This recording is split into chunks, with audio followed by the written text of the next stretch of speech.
আয়াত ৭৯ وأضل فرعون قومه وما هدى অর্থ আর ফেরাউন তার সম্প্রদায়কে পথভ্রষ্ট করেছিল এবং সৎপথ দেখায়নি। আয়াত ৮০ يا بني إسرائيل قد أنجيناكم من عدوكم وواعدناكم جانب الطور الأيمن ونزلنا عليكم المن والسلوى অর্থ হে বনি ইসরাইল, আমরা তো তোমাদেরকে শত্রু থেকে উদ্ধার করেছিলাম, আর আমরা তোমাদেরকে প্রতিশ্রুতি দিয়েছিলাম তুর পর্বতের ডান পাশে, এবং তোমাদের উপর মান্না ও সালওয়া নাজিল করেছিলাম।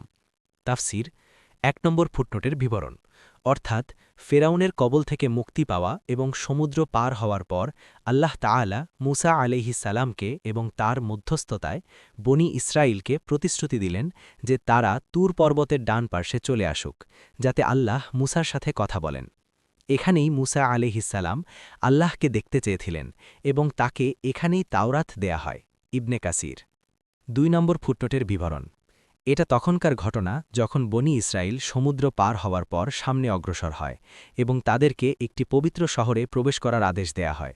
তারা আদেশ অমান্য করে, তখন শাস্তি হিসেবে তাদেরকে তিহ নামক উপত্যকায় আটক করা হয়। তারা ৪০ বছর পর্যন্ত এই উপত্যকা থেকে বাইরে যেতে সক্ষম হয়নি। এ শাস্তি সত্ত্বেও মুসা আলাইহিসসালামের দোয়ায় নানা রকম নেয়ামত বর্ষিত হতে থাকে।